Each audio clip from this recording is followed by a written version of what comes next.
IVF చికిత్సలో 25% భారీ discount, free doctor consultation, free ultrasound scan, logo launch, Andro max advanced male infertility centre ను కూడా ప్రారంభించారు. AP గత 52 రోజులుగా రివర్స్ డైరెక్షన్ లో పోతుందని విమర్శించారు మాజీ సీఎం జగన్.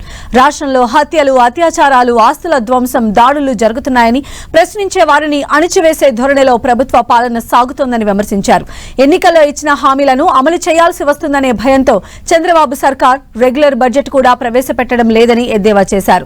రాష్ట్రం ఆర్థికంగా ధ్వంసం అయిపోయిందని గ్లోబల్స్ ప్రచారం చేస్తున్నారని, రాష్ట్రానికి 14 లక్షల కోట్ల అప్పులు ఉన్నట్లు తప్పుడు ప్రచారం చేస్తున్నారని విమర్శించారు. దేశ చరిత్రలో 7 నెలల పాటు ఓట్ ఆన్ అకౌంట్ బడ్జెట్ పెట్టడం ఎక్కడా జరగలేదన్నారు.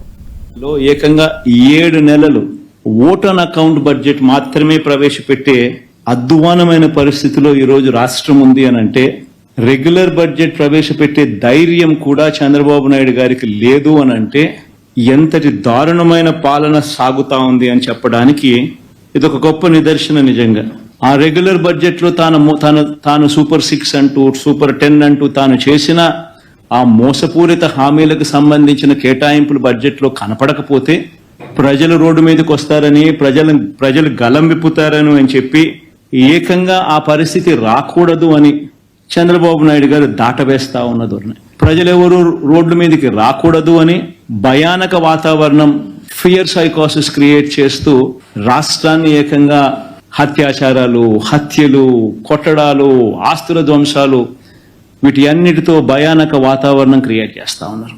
హామీలను అమలు చేయాలి అని చెప్పి ప్రజలందరూ కూడా అడుగుతా ఉన్నారు. అడగడం మొదలు పెట్టేసరికి చంద్రబాబు నాయుడు గారికి మళ్ళీ ఈ 14 లక్షల కోట్లు తాను చెప్పింది గట్టిగా ముందుకు తీసుకొని పోవాల్సిన అవసరం ఉంది అని చెప్పి గోబల్స్ ప్రచారంలో భాగంగా మళ్ళీ అడుగులు వేగంగా ముందుకు వేశాడు. కానీ వాస్తవం చెప్పాలంటే అక్కడ 14 లక్షల కోట్లు ఉందా అసలు? ఫస్ట్ అప్పు లేనిది ఉన్నట్టుగా తను ఎట చెప్పగలుగుతాడు? ఇప్పుడు ముఖ్యమంత్రి అయిన తర్వాత బడ్జెట్ డాక్యుమెంట్స్లో ఇవన్నీ చూపించక తప్పదు. కాబట్టి చూపించలేని పరిస్థితి వచ్చేసరికి చంద్రబాబు నాయుడు గారు పడరాని పాటలోనే పడతా ఉన్నాడు. బటన్ నొక్కితే ఆన్లైన్లో కొనపడతాయి నీ డాక్యుమెంట్, నీకేం కావాలన్న డాక్యుమెంట్స్, మిగతాది కదా దేవుడు ఎరుగు. మరి ఏం జరిగిందని దానికి ఏదో ఘటన ఏదో జరిగింది, ఆడియోలు ఎందుకు కాలేదో దేవునికి ఎరక, దానికి ఏదో చిత్రీకరించి దానికి ఏదో వీళ్ళు ప్లాన్ చేసినట్టుగా దానికి అభూత కల్పన క్రియేట్ చేసి దానికి ఏమేమో దాన్ని చేసి కేవలం ఏంది జగన్ రషీద్ దగ్గరికి పోతున్నారు. చూడండి, ఈ రకంగా ఒక ముఖ్యమంత్రి కొడుకు రెడ్ బుక్ అనే దాన్ని హోర్డింగులు పెట్టించి ఏకంగా రాష్ట్ర వ్యాప్తంగా ఈ మాదిరిగా హోర్డింగులు పెడితే గ్రామాలలో న్యాచురల్లీ ప్రతి ఒక్కరు కూడా వాళ్ళ కక్షలు వాళ్ళ దానికి తీర్చుకునే దానికి ఇదొక అవకాశం కింద తీసుకుని ప్రతి ఒక్కరు వాళ్ళ గ్రామంలో రెడ్ బుక్ వాళ్ళు తీస్తున్నారు, బయటికి తీసి వాళ్ళ పర్సనల్ స్కోర్స్ సెటిల్ చేసుకునే కార్యక్రమం చేస్తూ ఉన్నారు.